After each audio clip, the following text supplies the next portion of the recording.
नमस्कार सभी को NRLM family and blog channel में। लोकोस अब पूरी तरीके से अपडेट हो चुका है। जिसके पास भी ये लोकोस एप्लीकेशन है, समूह सखी, जितने लोग भी समूह सखी चला रही हैं इस एप्लीकेशन को, आप देख रही होंगी कि इस एप्लीकेशन को चलाते हुए बहुत सारी दिक्कतें आ रही हैं। अपडेट आया हुआ है, हम लोग लॉगिन नहीं कर पा रहे हैं। लॉगिन ना होने की वजह से काम हमारा बहुत सारा पेंडिंग में जा रहा है। नए समूह के गठन हो रहे हैं तो उसके बावजूद लोग उस पे लोग काम नहीं कर पा रहे हैं और लॉगिन नहीं कर पा रहे हैं। पहले लॉगिन करने के लिए हमें करना क्या पड़ता था, पहले हम लॉगिन करने जाते थे तो उस पर एक यूज़र नेम आता था, यूज़र आईडी और पासवर्ड होता था। पासवर्ड यूज़र आईडी नेम डालते ही लोकोस ओपन हो जाता था, जिसकी जो कि यहाँ पे आप देख रहे होंगे। यहाँ पे एक लॉगिन दिया हुआ है। लॉगिन करते ही तुरंत यहाँ पे एक ऑप्शन आता था यूज़र नेम और पासवर्ड। तो यूज़र नेम पासवर्ड डालने के बावजूद तुरंत वो लॉगिन हो जाता था। अब क्या है, यहाँ पे एक नया अपडेट आया हुआ है, आप देख रहे होंगे। यहाँ पे जब लोकोस हम ओपन करेंगे तो यहाँ पे एक मेरी पहचान लिखा हुआ है। जब हम मेरी पहचान पे टिक करेंगे लोगों पे, जैसे ही लोगों पे क्लिक करेंगे वो ओपन हो जा रहा है और नए तरह से इंटरफेस उसका खुल रहा है। तो आइए इसे देखते हैं, इसको कैसे लॉगिन करते हैं नए लोकोस पे। सभी तरह के समूह के अपडेट और लोकोस एप्लीकेशन पे होने वाले बदलाव को ज़्यादा से ज़्यादा देखने के लिए आप सभी से रिक्वेस्ट करना चाहूँगा, इस चैनल पे जाएं, एनआरएलएम फैमिली एंड ब्लॉग, उस पर सब्सक्राइब करें और सभी लोग इसकी सारी वीडियोस को ज़रूर से देखें। आइए अब लोकोस के नए अपडेट के बारे में जानते हैं। लोकोस ऐप के नए अपडेट के बाद लॉगिन करना सीखें। इसमें लॉगिन कैसे करना है, अब सारी चीज़ें चेंज हो गई हैं। जिस तरीके से आप देख रहे थे, पहले लॉगिन करना है, लॉगिन करने के बाद हमें यूज़र आईडी और पासवर्ड डालने पे लॉगिन हो जाता था। उसी तरीके से अब इसका इंटरफेस कुछ चेंज हो जाता है। आइए देखते हैं। पहले यहाँ पे लॉगिन पे आते हैं, ये ओपन होगा ऑथेंटिकेशन यूज़र। उसके बाद हमारा ये पेज जैसे पुराना जैसे खुलता था वैसे ही खुलता है, लेकिन अब यहाँ पे कुछ अलग से लिख के आता है। आइए देखते हैं इसमें क्या है। पहले इसमें यूज़र आईडी और पासवर्ड आता था, अब साथ ही साथ आप इसमें देखेंगे इसमें मेरी पहचान है। ये जो मेरी पहचान है, यहाँ पे लोगो बना हुआ है। पहले हम लोग यूज़र आईडी भरते थे और पासवर्ड भरते थे और साइन इन करते थे, साइन इन हो जाता था। अब ऐसे नहीं होता है, अब मेरी पहचान पे हमें क्लिक करना पड़ेगा। जैसे ही हम मेरी पहचान पे क्लिक करेंगे एक नया विंडो ओपन होगा। आइए चेक करते हैं। अब इसमें आप चेक कर रहे होंगे, यहाँ पे मोबाइल है, यूज़र नेम है और अदर है।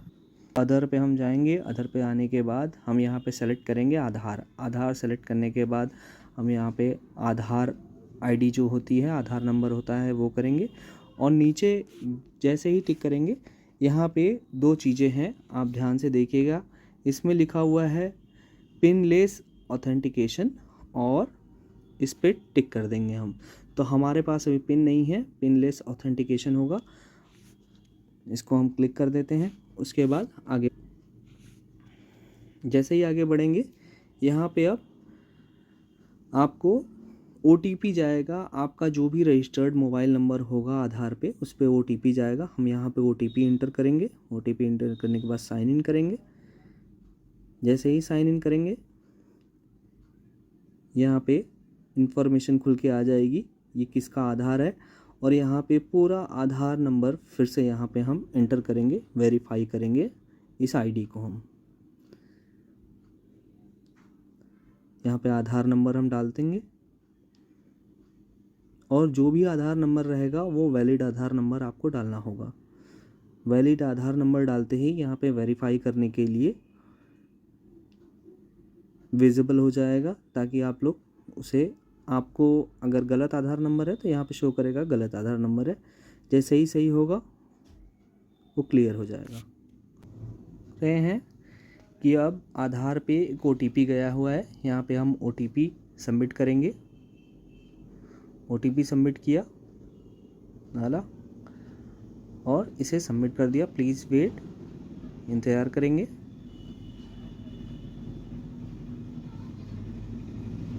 और यहाँ पे एक दूसरा पेज खुल के आ गया। अब हमें क्या करना होगा मैं आपको यहाँ पे बता देता हूँ। अब इस पे हमें करना क्या है कि यहाँ पे लिखा हुआ है यूज़र नेम। जो ये यूज़र नेम जो लिखा हुआ है, ये यूज़र नेम वही है जो समूह सखी के पास पहले एक यूज़र नेम होता है, UP_, उनके ग्राम पंचायत या तो फिर जो भी उन्हें ब्लॉक से जो भी आईडी मिली हो वही उनका यूज़र नेम होता है। अब यहाँ पे यूज़र नेम डाल देंगे, जो भी यूज़र नेम है आपका डालेंगे और उसको करेंगे वेरीफाई।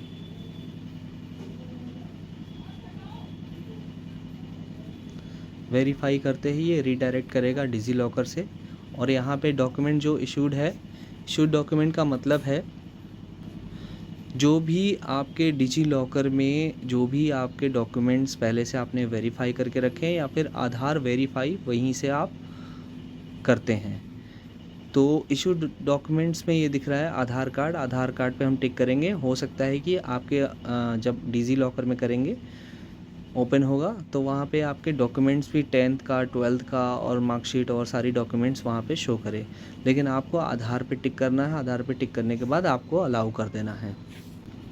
अलाउ करने के बाद ये DigiLocker processing your request please wait. अब ये कंटिन्यू पे आप टिक कर देंगे। अब यहाँ पे आ रहा है ईमेल आईडी। ईमेल आईडी अपना लिखने के बाद डेजिग्नेशन में नीचे जो होगा डेजिग्नेशन में SHG बुककीपर सबमिट करेंगे। अब यहाँ पे न्यू पासवर्ड क्रिएट करने के लिए बोल रहा है। न्यू पासवर्ड यहाँ पे जो भी आप पासवर्ड बनाना चाहते हो अपना पासवर्ड बनाइए। पासवर्ड बनाने के बाद जो भी आपका पासवर्ड मिला हो उसे सबमिट कर देंगे। सबमिट करने के बाद अब ये बता रहा है कि restart to login process, click here to continue the login process, click here. आपके मेल आईडी पे एक मेल गया होगा, वहाँ से भी आपको वेरीफाई करना होगा। उसको वेरीफाई करते ही आप फिर से जब लॉगिन करेंगे, लॉगिन करने के बाद आपको set the pin for quicker login, मतलब आपको पिन सेट करना है। 6 डिजिट का ये पिन होगा। जो भी डिजिट आपको याद हो, जल्दी याद हो जाए या फिर आप याद रख पाएँ, आपको वही पिन यहाँ पे सेट करना होगा। तो पिन डालते हैं इसमें, जो भी आपका पिन हो। जब हम पुराने लोकोस आईडी पे लॉगिन करते थे वहाँ पे भी हमें पिन डालना पड़ता था। वही पिन यहाँ पे 6 डिजिट का अब हो गया है। हम उसे याद रखेंगे और पिन डालेंगे और फिर कंटिन्यू करेंगे।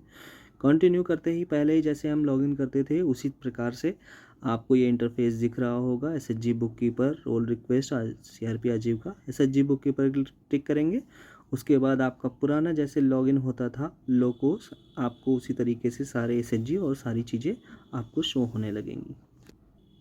इस तरीके से आप सभी लोगों को, जो भी लोकोस की आईडी नहीं ओपन कर पा रहे हैं, आपको इसी तरीके से सभी को ओपन करना पड़ेगा और इसी प्रकार से अब सभी की आईडी ओपन होगी। आपको वीडियो कैसा लगा आप ज़रूर बताएं और हमारे चैनल को लाइक और सब्सक्राइब करें और कमेंट में ज़रूर लिखें कि और किस तरह की वीडियो आपको देखनी पसंद है। उसी प्रकार के हम वीडियो, समूह से संबंधित वीडियो हम बनाते रहेंगे। धन्यवाद।